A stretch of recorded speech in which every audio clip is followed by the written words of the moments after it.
¿vale? Aquí van a salir cosas en esos 3 meses que no van a salir nunca viendo una pantalla de un ordenador, ¿vale? Entonces la convivencia a la hora de preparar un obrero es fundamental. Paciencia, en orgullo, en perdón, en constancia, en trabajo, porque hay gente que son muy buenos predicando, pero luego para trabajar son unos vagos como la chaqueta en guardia. Entonces, sí, el tipo es un fiera predicando, pero no da un palo al agua, ¿no? Entonces queremos preparar a la gente de una forma integral, en lo físico, en lo espiritual, y claro, haremos visitas a Madrid, iremos de visita a Zaragoza, se irá de visita lógicamente a Javia, también aquí la iglesia que van a hacer ya la próxima semana. Por cierto, ¿a qué hora se van a hacer los cultos aquí los viernes? De momento los viernes. Creo que ¿a qué hora eran, hermanos? 7:30. 7:30. 7 o 7:30, cuando venga mejor. Vale, pues bueno, ya lo habláis entre vosotros. Entonces, a partir de la semana que viene, los que van a venir, a partir de las 7 o 7:30 ya nos pondremos de acuerdo, se van a comenzar las reuniones. Y según yo, quiero también decirles que según yo vea seriedad, constancia y perseverancia, pues podemos ampliar a otro día de culto, por ejemplo un domingo a la mañana, un domingo a la tarde, para los que quieran ir a lo mejor a Javia, luego se quieran reunir aquí o cualquier otro día. Entonces, lógicamente, y esto hay que decirlo y no tiene por qué sonar raro, aquí se van a levantar en los cultos ofrendas y se van a levantar diezmos, porque si no, la gente que viene, ¿dónde van a ofrendar? ¿Dónde van a poner, digamos, sus recursos a disposición de la obra? Pues si se van a congregar aquí, pues aquí tendrán que apoyar la obra del Señor, aquí hay que pagar luz, aquí se paga un montón de dinero. Y fíjate que el año pasado, cuando inauguramos la finca, pues a mí se me olvidó recoger la ofrenda. No, de verdad.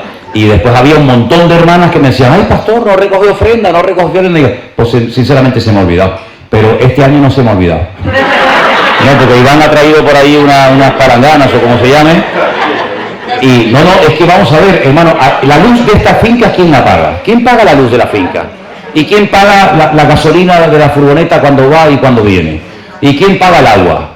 ¿Y quién paga todo? Pues la iglesia de Santa Cruz. Nosotros en Santa Cruz estamos ayudando, no te puedes imaginar, a cantidad de gente, cantidad de obras, incluso de momento la finca de Alicante, ¿no? La iglesia de Santa Cruz ha dado muchísimo dinero para comprar muchas cosas de aquí, pero llegará el momento que la obra de Novelda tendrá que sustentarla y la obra de Novelda abrirá en Elche o abrirá en cualquier otro lugar y así vamos creciendo, ¿no? Por ejemplo, ahora las iglesias nuestras de Estados Unidos van a apoyar al hermano que estamos mandando para allá, que en este caso es Alberto, su esposa y con su hija, ¿no?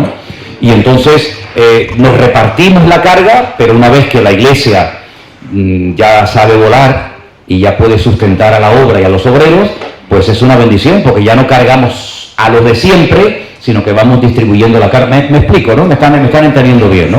Así es como hemos trabajado siempre. Cuando uno tiene abundancia, pues comparte con el otro, pero cuando el otro es bendecido y prosperado, pues tú ayudas al otro y así es como una gran cadena, ¿no?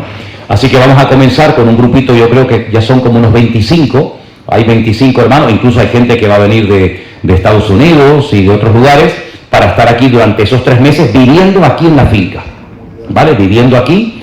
Quiero decirles que nosotros también, la iglesia de Tenerife, tenemos aquí en el pueblo de Novelda 2 pisos que se compraron en su momento muy económicos. Vuelvo a repetir, esto en Canarias es impensable, totalmente impensable. Entonces habrá unos matrimonios que se queden en un piso, otros que se van a quedar aquí, las chicas se van a quedar en otro piso y aquí vamos a estar estudiando todos los días desde abril, mayo y junio, ¿vale? Y bueno, los hermanos de Javia pues van a ser yo creo que los más bendecidos, ¿no? En el sentido de que van a recibir muchas visitas, etcétera, etcétera. Así que pido por favor que oren mucho por este proyecto, porque es la primera vez que oficialmente vamos a abrir una escuela bíblica que ahora es de 3 meses, pero después era de 6. Y como yo estudié yo estudié 3 años en un seminario para prepararme para servir al Señor, ¿no? Entonces hay que pagar un precio, hermano. Si uno quiere servir al Señor, uno tiene que pagar un precio, ¿vale? Hay un hermano en Costa Rica que viajó con nosotros recientemente a Israel, que dice, un terreno enorme, y dice, yo lo que he pensado es comprarme un terreno más pequeño, vivir con mi familia y con lo que me den de la venta del terreno, si Dios lo permite, venirme a estudiar 3 meses a Alicante. Fíjate tú qué visión tiene este hombre, porque él quiere servir al Señor junto con su familia, ¿no? Hay un hermano que ha sido recientemente operado de cáncer en la próstata y lo han operado, es de nuestra iglesia en San Francisco, un hermano extraordinario, se llama Yuri, Él es peruano, pero vive en Estados Unidos hace muchos años, y él va a venir aquí. Hay un hermano también en Tenerife que trabaja y ha pedido excedencia en su trabajo para venir aquí 3 meses a estudiar. Es decir, hermano, sin esfuerzo no hay bendición. Hay que pagar a veces un precio, pero va a ser maravilloso porque tú inviertes 3, 4, 5 meses de tu vida y se te abre un abanico de posibilidades para servir al Señor realmente extraordinario, Y tenemos que orar para que la obra siga creciendo como está creciendo y aún más. Amén, hermanos. Este año viene calentito, Este año viene calentito porque ya llevamos 4 días, como quien dice, del 2026 y vemos que el mundo está muy interesante, y lo bueno de todo esto es lo malo que se va a poner todo, Entonces estamos todos expectantes, ¿no? Porque casi vemos en tiempo real lo que está ocurriendo, pero por otra parte también tengo que decirles, y lo digo de corazón, que el Señor va a bendecir su obra de una forma maravillosa. Amén. De verdad, y estamos tan contentos de que Iván y Conchi se incorporaran en su momento al ministerio, y ahora nuestro hermano Joselo, y tenemos a Anderson, y tenemos a tantos y a tantos hermanos que van a colaborar en la obra de una manera maravillosa, ¿sí? Así es que un aplauso fuerte a nuestro Dios. Yo siempre he pensado que cuando, por ejemplo, Daniel fue llevado cautivo a Babilonia, el libro de Daniel no solamente nos habla de Daniel. Imagínate tú, ponle que tuviera 17, 18, 20 años. Le matan a la familia. Le queman la ciudad. Destruyen el templo de Jerusalén, que era el centro religioso de la vida del judío, ¿no? Los deportan a Babilonia, más todos los que quedaron por el camino. Fue una experiencia muy dolorosa, muy triste. Nunca probablemente pensaron que eso ocurriría en la ciudad de Jerusalén, aunque ya venía el profeta Jeremías diciendo: arrepiéntanse, que ustedes confían en el templo, pero si no se ponen en línea con Dios, el templo no les va a proteger de la destrucción. No le hicieron caso, todos conocemos la historia, y pasó la tragedia nacional, ¿no? Hay un libro que se llama Nuestras Biblias, en hebreo no se llama así, porque a mí sí me llamó la atención que si siempre decimos los creyentes que no tenemos que quejarnos ni lamentarnos, ¿cómo es posible entonces que la Biblia ponga un libro Lamentaciones? Entonces, ¿qué quedamos? ¿Nos lamentamos o no nos lamentamos? Es que ese título a mí me da tristeza, y quiero decir esto un poco así por encima, que a veces el haberle puesto a los libros de la Biblia otro nombre, se ha perdido mucho de la esencia del libro. Porque el libro de Lamentaciones no se llama Lamentaciones, se llama libro de Eich en hebreo. La palabra Eich significa cómo, pero no de comer, sino cómo ha quedado la ciudad, ¿no? Porque generalmente a los libros de la Biblia se le pone la primera palabra del libro, ¿no? De cómo comienza la escritura, ¿no? Bereshit, Shemot, Vaikra, Babimbar, Tebarim, etc., ¿no? Entonces, en ese libro de Lamentaciones vemos lo que fue la tragedia de ver cómo la ciudad fue saqueada, las personas fueron torturadas, y fue una tragedia nacional tremenda durante 70 años. 70 años duró aquello. Daniel es llevado a Babilonia, cautivo. Probablemente, no lo puedo demostrar bíblicamente, pero lo más probable, por lo que uno lee, es que Daniel, al poder vivir en el palacio con el rey Nabucodonosor y tener acceso al rey, lo más probable es que lo hayan castrado, lo hayan convertido en eunuco, porque era una de las condiciones que pedían para poder vivir en el palacio con el rey. Por eso Daniel no tiene descendencia. ¿Cómo se llamaba la esposa de Daniel? ¿Cómo se llamaban los hijos de Daniel? No lo dice la Biblia, no tuvo descendencia. Pero hay un factor muy importante, y es no solamente la comunión que este joven tenía con el Señor, que la mantuvo hasta el último día de su vida, sino que tenía 3 amigos. 3 amigos. Y la Biblia dice que hay amigos que son mejor que hermanos en momentos puntuales de la vida. Y Jesús incluso llegó a tener tanta amistad y tanta relación con sus discípulos que les dijo: ¿vosotros queréis ser mis amigos? Porque ya sois discípulos. Pero claro, puede haber un trato, depende del tipo de maestro, ¿no? Puede haber un trato más cercano, más frío. Pero ya ellos eran discípulos del Señor, ya habían sido llamados por el Señor. Pero ahora el Señor va un paso más. Y le dice, ¿vosotros ahora queréis ser mis amigos? Y la respuesta, lógicamente, pues sí, claro, Señor. ¿Cómo no nos va a gustar ser amigos tuyos? Y dice, pues haced todo lo que yo os digo. Y así empezaremos una relación de amistad que va mucho más allá de una relación de maestro a discípulo o de discípulo a maestro. Entonces yo lo que veo que el libro de Daniel no solamente habla de este gran personaje, que para mí Daniel es como el Apocalipsis del Antiguo Testamento, por decirlo de alguna manera, sino que Daniel tenía 3 amigos, y con esos 3 amigos oraba, con esos 3 amigos hablaba y tenía comunión. Y es muy importante en el ministerio sobre todo, que no abundan, y no es fácil, no sé por qué, tener de vez en cuando algún amigo, o algunos amigos, hombres de confianza. Yo doy gracias al Señor que en los últimos años, una de las mejores cosas que el Señor me ha regalado, aparte de mi nieto, que es el más bonito del mundo, aparte de ese renacuajo, me ha dado amigos y compañeros en el ministerio. Y nosotros trabajamos como una piña. Créame que entre nosotros no hay competencia. No hay, los de Anderson, los de Jerónimo, los de Manolo, los de Iván, no existe eso entre nosotros. Por lo menos nosotros no lo hemos captado. La gente sabe que somos un equipo. No es fácil trabajar en equipo, pero es fundamental, es bueno, es bonito, ¿verdad?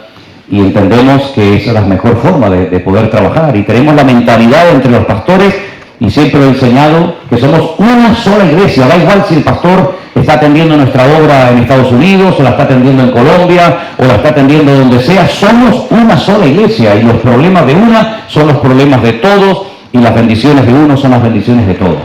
Y cuando uno ríe, reímos todos, y cuando uno llora, lloramos todos, ¿verdad? Así como trabajamos. Y eso es lo que hemos querido enseñar y transmitir a las congregaciones, a todos ustedes, que sepan que unos hermanos se pueden congregar en Madrid, otros se congregan en Tenerife, otros se congregan en Zaragoza o donde sea, pero todos somos miembros del único cuerpo de Cristo, que es la iglesia del Señor, ¿verdad? Claro, lógicamente hay matices, hay a veces como los hijos, ¿no? No puede tener 2, 3, 4, 5 hijos y ninguno es igual, ¿verdad? Miren, por ejemplo, la diferencia entre Esaú y Jacob, hijos del mismo padre, de la misma madre, pero no tienen nada que ver uno con otro, ¿no? Igual pasa con los 12 hijos de Jacob y con los hijos que podamos tener hoy en día. Y las iglesias son como hijos, ¿verdad? Cada uno va desarrollando su personalidad, pero lo bonito es que cuando uno llega a una iglesia de nuestro ministerio, pues sabes que no te vas a encontrar ni un pastor raro, ni una enseñanza rara, distorsionada, diciendo, pero ¿qué habéis hecho? ¿Qué estáis haciendo? Sino que hay un mismo sentir. Y cuando hay ese mismo sentir, que no lo producen las predicaciones, es que, perdonadme, pero yo es que creo que he aprendido algo en estos últimos años, y hay cosas que nosotros no podemos producir un mismo sentir en los miembros de una iglesia o del ministerio. No podemos producir unidad, son cosas que le corresponden única y exclusivamente a nuestro Dios. Sí podemos mantener el mismo sentir, sí podemos mantener la unidad, de hecho tenemos que mantener la unidad en el vínculo de la paz, como dice la Biblia, pero hay cosas que solamente las puede producir, las puede hacer el Señor. Por ejemplo, el crecimiento. ¿Qué puede hacer un pastor para que crezca una iglesia? Hombre, puedes tener muchos planes, puedes tener muchas actividades, campamentos, retiros, campañas evangelísticas, predicadores invitados, radio, televisión, internet. Sí está muy bien, pero dice la Biblia que el crecimiento, quien lo da, es Dios. Hay gente que tiene todo eso y la iglesia no le crece. Y hay gente que no tiene nada de eso y la iglesia no le para de crecer. Porque he descubierto que el crecimiento de la iglesia es un misterio, hermano. ¿Qué hace que nuestra iglesia en Perú, en Lima, que no tiene pastor, no pare de crecer y siempre tengan que estar buscando lugares más grandes? ¿Qué hace que la iglesia en Colombia, que ya vamos por la 4ª iglesia, me parece, que la atiende un solo hombre, no pare de crecer? Hermanos, el crecimiento es algo misterioso que solamente produce el Señor, pero sí tenemos que partir de la base, que si queremos que el Señor siga bendiciendo y usando nuestras vidas, tenemos que aprender a trabajar en unidad. Amén, hermanos. Y hablando de unidad, os voy a leer el Salmo, tal vez yo creo que junto con el 23, más conocido de toda la Biblia. De hecho, hasta algunos le han puesto música, y creo que prácticamente todos los hermanos del mundo conocen el Salmo 133, que es un salmo que nos habla acerca de la importancia de la unidad y de la armonía en el cuerpo de Cristo o en el pueblo del Señor. Y dice así: mirad cuán bueno y cuán delicioso es habitar los hermanos juntos en armonía. Y ahora esa armonía la compara con el buen óleo sobre la cabeza, el cual desciende sobre la barba de Aarón, y baja hasta el borde de sus vestiduras, como el rocío de Hermón, que desciende sobre los montes de Sión, porque allí envía Jehová o el Señor bendición y vida eterna. Fíjense a qué personaje menciona el Salmo 133. Ni siquiera el autor del Salmo, que es David, él mismo se menciona, sino que echa mano de un personaje que fue el primer sumo sacerdote de la historia del pueblo de Israel. Sabemos que Aarón fue el primer sumo sacerdote, el primer hombre que llevaba en el pectoral las 12 piedras con los nombres de los hijos de Israel. El único que podía presentarse una vez al año delante de la presencia del Señor en el lugar santísimo, interceder por la nación. A ese hombre hace referencia el Salmo 133. Pero es que ese hombre, para poder llegar a ser sumo sacerdote, previamente tuvo que ser ungido con un aceite especial, que era la primera que se extraía, la primera aceite virgen o extra virgen, y ese aceite era reservado única y exclusivamente para el uso del templo, para las unciones de los reyes, de los profetas, etcétera, etcétera. Luego había otros aceites de menor categoría que se utilizaba para las lámparas o se utilizaba para cocinar, pero la primera, el aceite, la mejor calidad era para ungir, en este caso, al sumo sacerdote, ¿verdad? Y esa es la palabra Mashiach, o la palabra ungido, eso de ahí viene. Y es interesante notar porque cuando se le echaba el aceite no se echaba una gotita, ¿verdad? Se nos echaba una gran cantidad de aceite y descendía ese aceite por todo el cuerpo hasta llegar, como dice aquí, hasta el borde de sus vestiduras. Y quiero hacer un pequeño, digamos, paréntesis, porque me acuerdo que cuando fui a Argentina la primera vez, en el año 90, yo tenía una barba más poblada que la que usa ahora. La que usa ahora es una birria, ¿no? Pero la barba que tenía en aquellos tiempos, una barba así más poblada, y había una iglesia que me invitaba mucho, de la unión de las asambleas de Dios, porque en Argentina están las asambleas de Dios de origen americano, y están la unión de las asambleas de Dios, y había unas iglesias que me invitaban mucho, pero veían muy mal lo de la barba. Pero conmigo hacían una excepción, decían, bueno, este gallego con la barbita no nos hace mucha gracia que nos predique, pero vamos a dejarlo, porque al fin y al cabo es gallego, me decían, es extranjero, ¿no? Y yo le decía al pastor, Juan se llamaba, pero Juan, ¿cómo que no te gusta la barba si el Salmo 133 habla de la barba de Aarón? Y me decía, bueno, vamos a dejar ese tema para otro día, me decía siempre, ¿no? Dicho esto, la Biblia dice que no solamente la armonía, la unidad, el equilibrio, el arte de aprender a estar juntos entre los hermanos es comparado con la unción del sumo sacerdote, sino que además dice la Biblia que también se compara con el rocío del monte Hermón. Ahora está, por cierto, totalmente nevado el monte Hermón. Hay años que cuando uno está llegando a Israel, antes de entrar ya a tierra, ¿no?, a Tel Aviv, uno puede ver allí en el horizonte el monte Hermón, muchas veces nevado. Pero se menciona el monte Hermón, que hemos estado ahora recientemente muy cerca de él, y se menciona, o se da otro nombre, que son los montes de Sión. Y la distancia entre el monte Hermón y los montes de Sión es enorme. Es como esta mañana una hermana decía que venía de Santander y otro venía de Granada. Es decir, es como de un extremo de España al otro extremo. El monte Hermón es, digamos, entre comillas, lo más al norte del país, lo más al norte, ¿verdad? Hay partes del monte Hermón que ya tocan con Siria. Pero los montes de Sión están al otro extremo. Sión es uno de los 70 nombres que recibe la ciudad de Jerusalén. ¿Sabían eso, hermanos? Que la única ciudad del mundo que tiene 70 nombres diferentes es la ciudad de Jerusalén. Una de ellas, por supuesto, Jerusalén, la ciudad del Gran Rey, la ciudad de David, Jebús, Sion, etcétera, así hasta 70.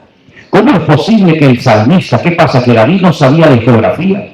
¿Cómo es posible que hable del rocío que cae en el monte Hermón, en el norte del país? Y dice que ese rocío, esa bendición, llega hasta los montes de Sion.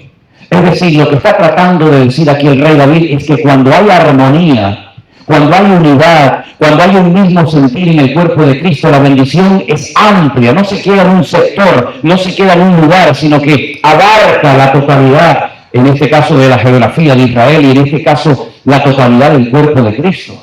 Qué bendición cuando oímos de una iglesia que está creciendo, de un ministerio que está siendo usado, de algo maravilloso que el Señor ha hecho. Me da igual si es en España, en África, en Latinoamérica, donde sea, todos nos regocijamos. Y al mismo tiempo, qué tristeza cuando vemos imágenes, como hemos visto lamentablemente recientemente, de hermanos nuestros que han muerto masacrados en África, ¿no? Por ejemplo, en Nigeria y en otras partes del mundo. Oye, sí, nos queda lejos, pero también nos queda muy cerca. Porque nos duele, ¿no? Ver cómo sufren los niños, los pastores, se queman templos donde se predicaba la palabra del Señor. Entonces tenemos que tener esa visión amplia y darnos cuenta de que el gran pecado de la iglesia, lamentablemente en muchas ocasiones, ha sido la falta de unidad, creyendo que si a mí me va bien, y bueno, al de al lado a lo mejor no tan bien, pues no pasa nada. Yo al fin y al cabo he tenido la suerte o la bendición de que el Señor me esté bendiciendo a mí y al otro no ha tenido esa bendición. No podemos trabajar con esa mentalidad mezquina. Yo creo que tenemos que orar para que Dios bendiga toda la obra del Señor en España y para que todas las congregaciones crezcan y para que el cuerpo de Cristo sea reconocido y respetado en todas las naciones de la tierra. Bendito sea Dios. Y trabajar con esa ilusión, trabajar para decir, ¿qué puedo hacer para bendecir a mis hermanos?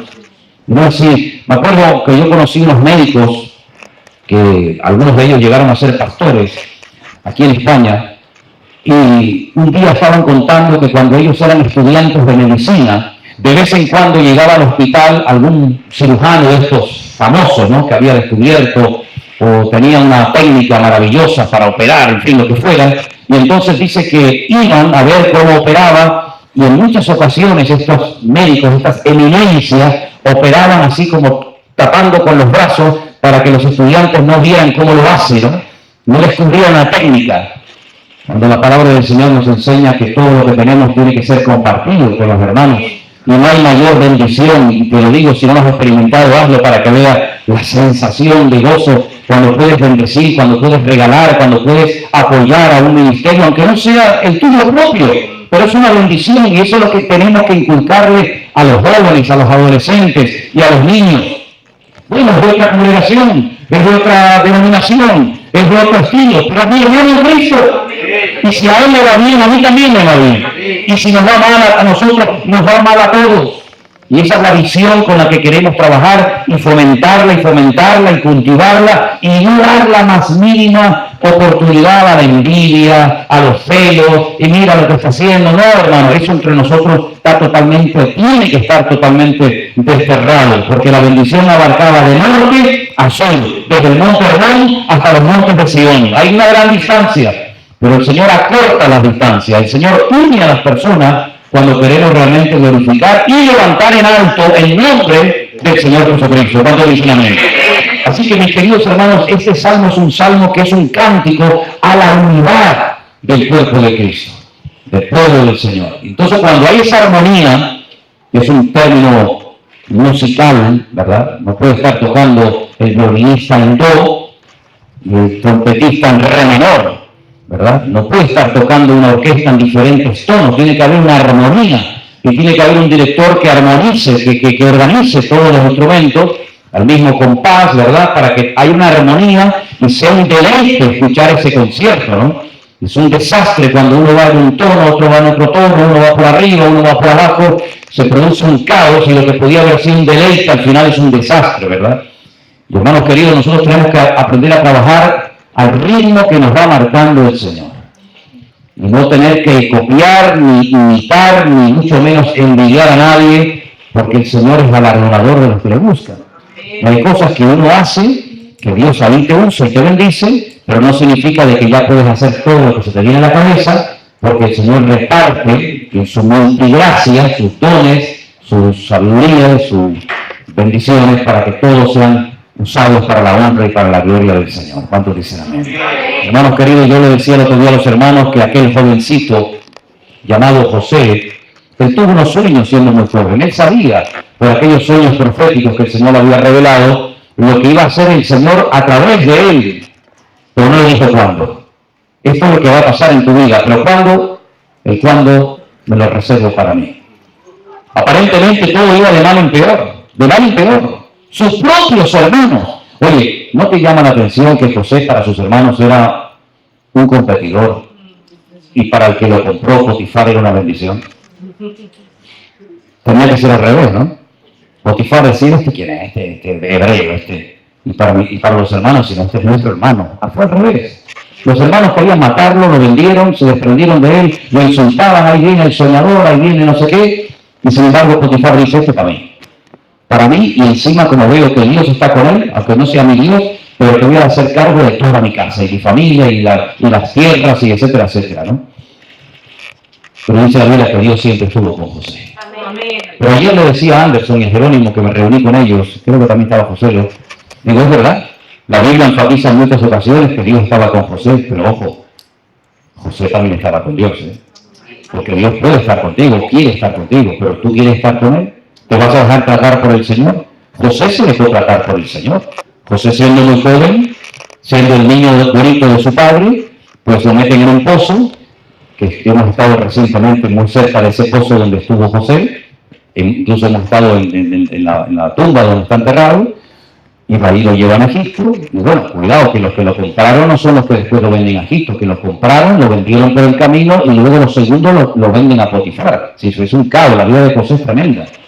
Y cuando llega a Egipto, parece ser que las cosas van a ir bien, lo acusan de un delito que no ha cometido, otra vez a la cárcel, interpreta los sueños del copero y del panadero, aquel se olvida, otra vez. Es decir, uno dice, pero ¿dónde están los sueños de Dios en su vida? ¿Dónde está la bendición de Dios? Dios lo fue tratando, Dios lo fue moldeando, como nos ha ido tratando y moldeando a todos nosotros durante muchos años de nuestra vida, a través de nuestros hijos, porque los hijos moldean a los padres, más de lo que nos podemos imaginar. Y a veces hay cosas que aprendemos de nuestros hijos que no las vamos a aprender nunca leyendo un libro, ni escuchando a un predicador, ni pastoreando. Como también hay cosas que los hijos aprenden de los padres, ¿verdad?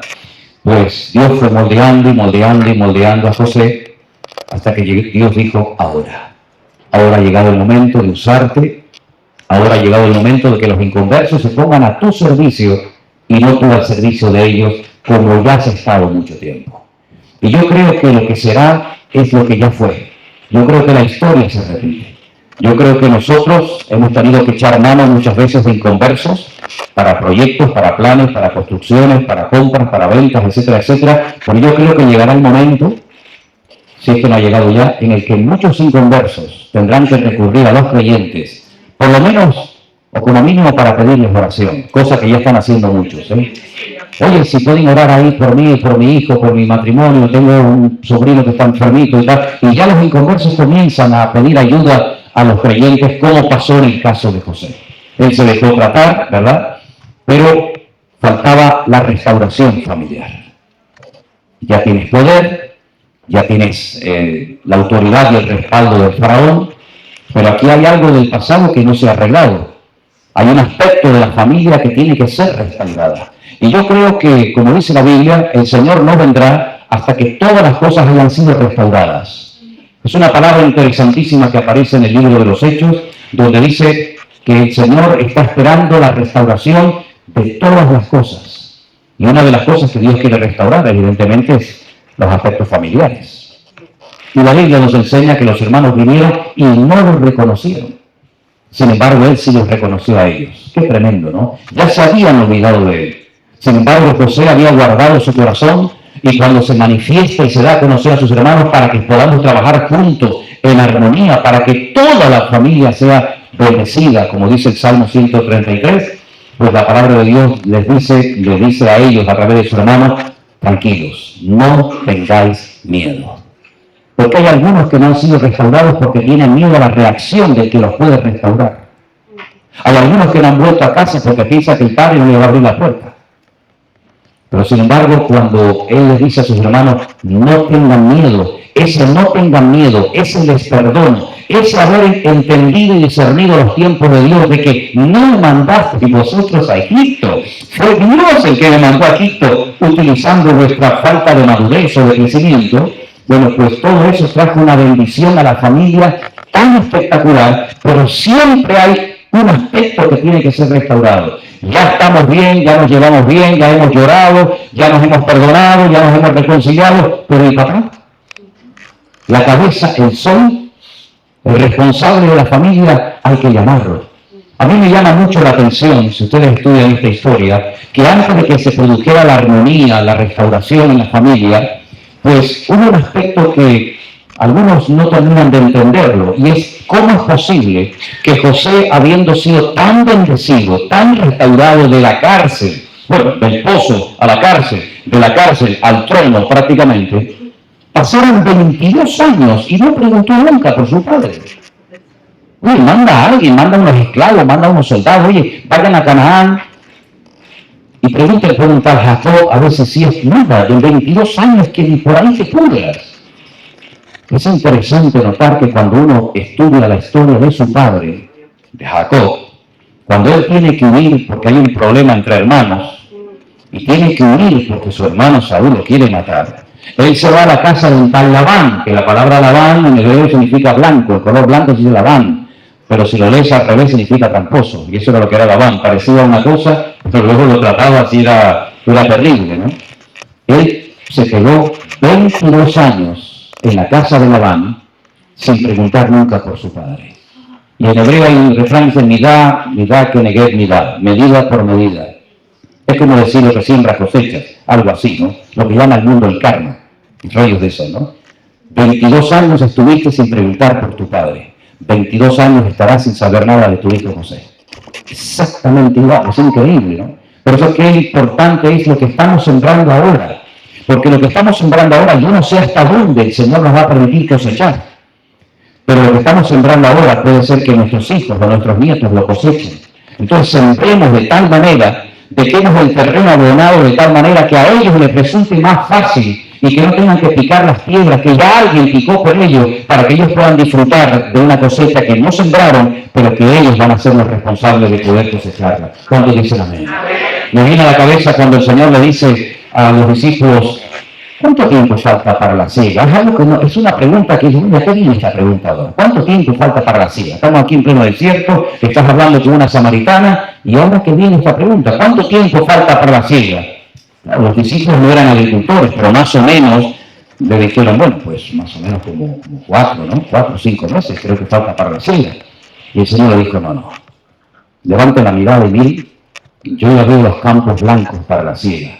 Y es que los samaritanos, que todavía existen hoy en día, el único lugar del mundo donde viven los 2000 últimos samaritanos de la tierra, es allí en Israel.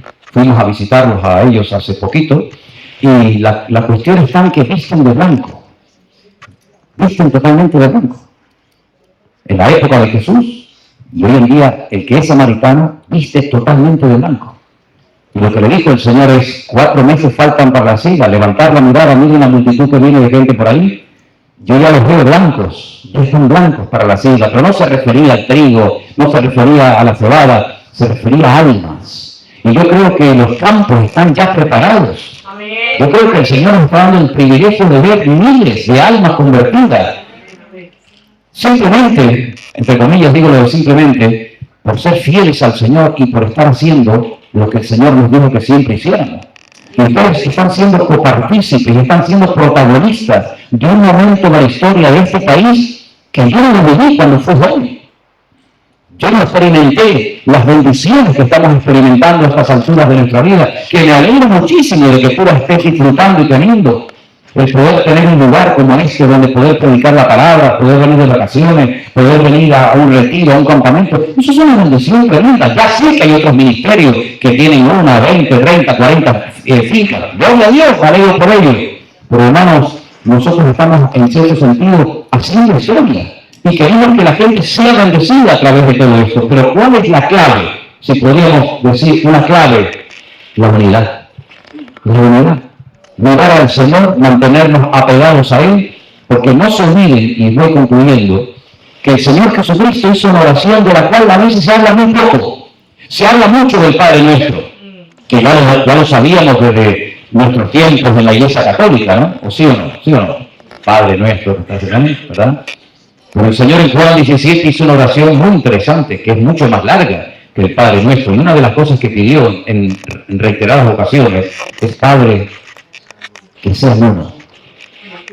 Que seas uno, como tú y yo somos uno.